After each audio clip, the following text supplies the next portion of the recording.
Macros. Macros. So all the fitness bros are always talking about macros, like, bro, what's your macros? What's your macro split? But what are they actually talking about, right? So if you don't know, if you're new to the fitness game and just dipping your toes in, I got you. Let's talk about that right now. So are they even really that important? Should you know what they actually are? Yes. Yes, you should. So if you're new to this and new to the fitness game, dipping your toes in, welcome to the channel. This is what we talk about here, all the things that you need to know as a fitness newbie. So without further ado, let's talk about some macros, bro. So macronutrients are nutrients that we get in very large amounts, hence the name macro, meaning large nutrients, right? And generally, these are the ones that give us our caloric energy, and these are your fats, your carbs, your protein, and technically alcohol, but we're not going to touch on that one too much. So protein has 4 calories per every gram that you eat, and its main job is to create structures in your body, right? So your bones, your skin, and obviously your muscles are all made out of some sort of protein. Protein is also responsible for acting as like the machines in your body that carry out your bodily processes to help you function throughout the day. But since this is a fitness channel, we're really just gonna focus on the muscle building aspect of protein. So some good protein sources that you could look into if you're trying to up your protein intake is meat, so like chicken, turkey, beef. Turkey is a really good substitute for beef if you don't want all those extra fat calories. Eggs, especially the egg white portion, is just pure protein. Beans, and a sneaky one that has a lot of protein that a lot of people don't know of is fat-free Greek yogurt. So this stuff tastes actually pretty good, especially if you get the vanilla stuff. If you get the whole stuff, it tastes like stale and gross, but if you get the vanilla stuff, it actually has a pretty dang good amount of protein in it. So how protein works is when you eat it, you chew it, you digest it, right? We have an enzyme called proteases in our digestive system, which break proteins down into tiny little segments called amino acids.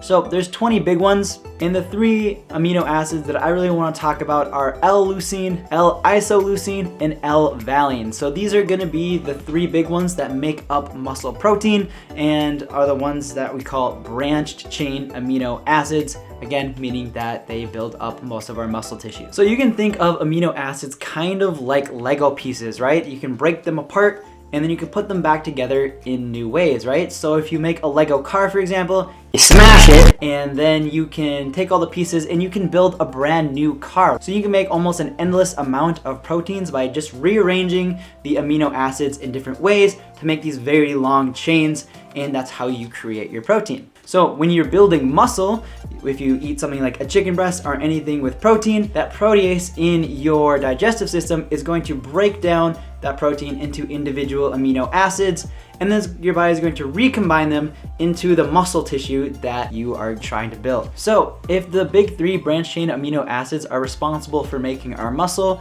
couldn't you just supplement those, take some BCAA supplements, and not have to eat any protein? Unfortunately, probably not. So the science is really shaky on how effective taking BCAAs actually are. Some say that they are super effective. Some say that they're not that effective at all, right? So if you do choose to supplement with them, just know that they might not be giving you the best results, if any at all, but they definitely can't hurt, and plus they taste amazing.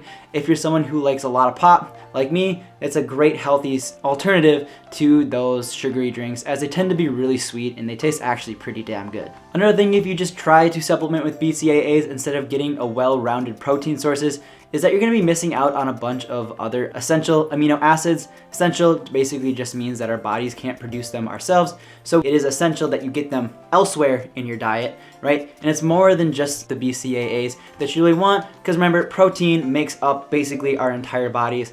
It's responsible for carrying out all of our body functions, so you want to get as wide a variety of amino acids as possible. So that begs the question, how much protein should you eat per day? So the general rule of thumb, especially if you're a newbie, is 1 gram of protein per 1 pound of body weight. However, this does change depending on your goals and what you're doing. If you're trying to cut down, you're gonna need to eat more protein to help preserve that muscle so it doesn't get broken down with your fat. Or if you're bulking up, right, trying to get big, trying to get swole, you don't need as much protein because you're gonna be really well fed. So your body's not gonna resort to breaking down that muscle tissue, and you're really focused on growing it instead. So the next macronutrient I want to talk about are carbohydrates or carbs. So the most common carbs you'll probably find are sucrose, fructose, galactose, and yeah, that's it. Basically, when you're looking at sugars and you see an OSE at the very end, we are talking about a sugar here. So when we eat these, our body breaks down carbohydrates through an enzyme called amylase, which is found pretty heavily in our saliva. If you want a fun little science experiment, take a cracker, put it into your mouth and just hold it there for a while and let your saliva start breaking it down, right? And you're gonna notice without even chewing, it's gonna break down and become mushy. And that's because our saliva has amylase in it, which breaks down the carbs for us. So whenever you eat carbs and you start breaking them down, for every gram of carbs that you eat, you're gonna get 4 calories in return. So just like protein, both of these macronutrients have 4 calories per gram. So although not considered as essential as fats and proteins are, carbs are still pretty important if you want to prioritize athletics and performance,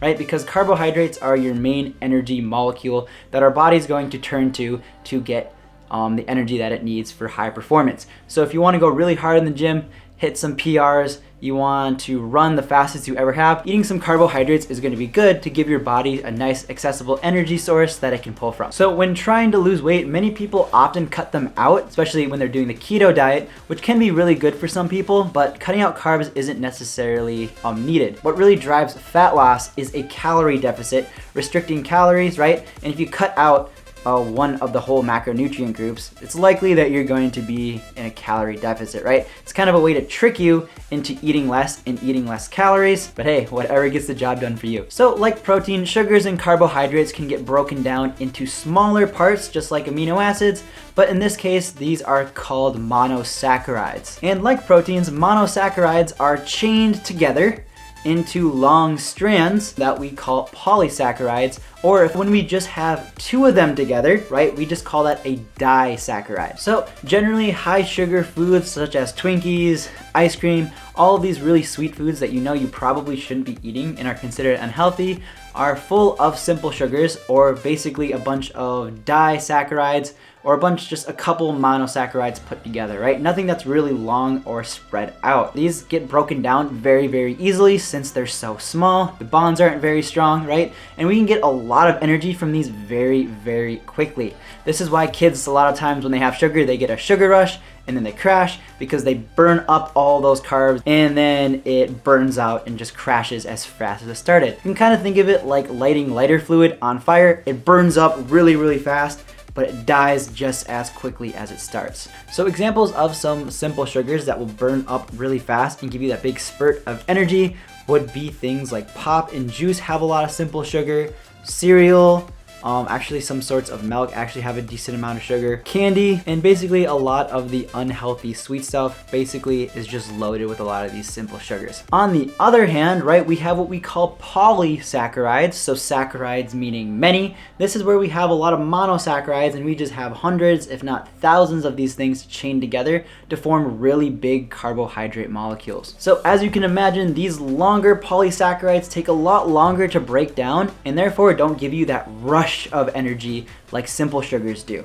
Instead, they give you the long, slow burn that help you keep you energized at a decent level, but without giving you that giant rush in a crash, right? So these are generally the healthier ones like rice, bread, potatoes, pasta is another huge one that you could go for. And these tend to give you a lot more nutrients than simple sugars. Generally, whatever you want to eat for a carb load, right, where you eat a bunch of carbohydrates, these are the ones that you generally want to go to. So once your carbs are broken down into monosaccharides in your digestive system, they're going to enter your bloodstream and eventually make their way into the liver. So once they get to the liver, they're going to be converted into a molecule called glucose. And glucose is like the main energy molecule that our body is going to pull from to make ATP, which directly gives us energy, right? So it's kind of like the first line of energy storage. So if you don't use this glucose in your blood right away, what's going to happen is it's going to be bundled up and stored as glycogen within the liver and in your muscles, and your glucose is just going to sit in that glycogen muscle. into that glycogen molecule until it's ready to be used. And just really quickly, I also want to talk about fiber. Fiber is a carbohydrate. However, we don't have the enzymes like amylase to break it down. So when we eat it, our body kind of just sends it through, and that's why it helps push us through digestion, because we literally cannot break it down. However, once it gets into our intestines, the bacteria in our intestines can actually break that down for us and provide us a tiny bit of energy, but not as much as normal carbs. So this is generally why it's not a good idea to assume that vegetables don't have any calories, because you can eat them, sure, they might have very low calories, but at the end of the day, they do provide us some because they do get broken down by that bacteria. So the last one of the big three that I want to talk about are lipids and fats. So lipids are classified as being hydrophobic, or being scared of water, so they like to repel water, they don't mix very well with them, and they also mix well with other lipids. So when we eat them, they get broken down by an enzyme called lipase. If you haven't noticed, all of our enzymes end with ase, into the smaller pieces, fatty acids. So as fatty acids work their way through our digestive system, they tend to soak up and take up some very important vitamins that we need. And these are A, D, K, and E, and those fatty acids are going to bring those vitamins and bring them to where they need to go. So some examples of dietary fat are going to be oils, right? So olive oil, vegetable oil, coconut oil, anything that is liquid at room temperature, or just your fats, so things like butter. Avocados are a really good fat source. Nuts are a high fat source that have a little bit of protein. Don't get that mixed up. Nuts are very high in calories. A lot of people think that they're a protein source. They're not. They're technically a fat source, and those calories can get really, really high. Just a simple handful of nuts can hold up to 200 calories, and that's because fats have a whopping 9 calories per gram. So the main reason that you want fat in your diet is because it's responsible for creating and regulating your hormones and cholesterol. So hormones are the chemical messengers in your body, right? They tell your body what to do, and then your proteins are gonna be the ones that actually carry out that function. But if you don't have the right signals going on in your body, your proteins aren't gonna know what to do, and you're gonna have some imbalances in not proper function in your daily life. So if you don't get the proper amount of fats, you could find yourself that you're gonna be really, really hungry, right? So the hormone that tells you that you're full or satiated is called leptin, and leptin is going to be one of these hormones that is going to be created in your fat cells. And cholesterol, on the other hand, although it might get a bad rap, is actually essential to your health as well. So cholesterol is super important for keeping your cell membranes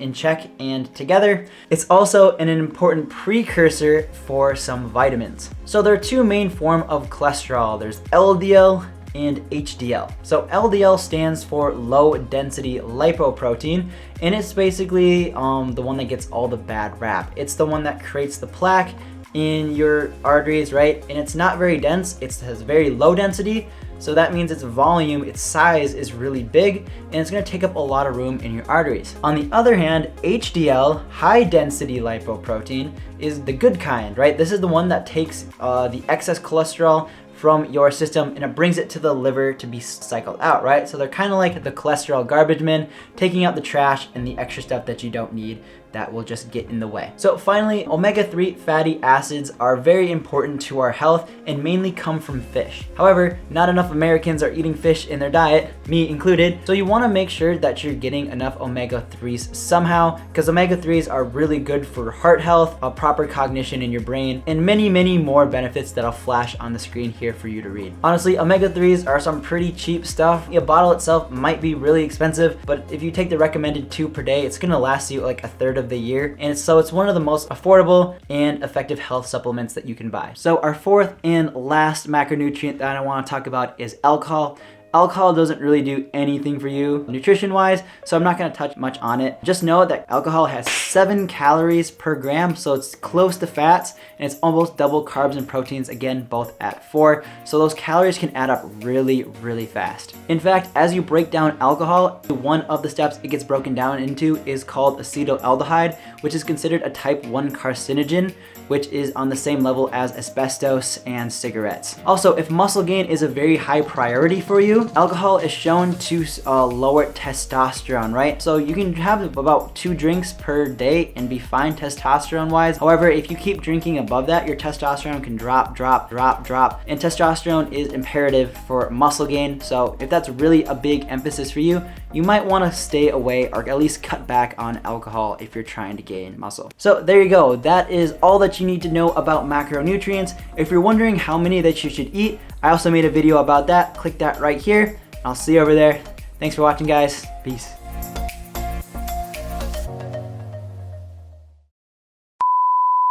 Jeez, I really need a haircut, do I?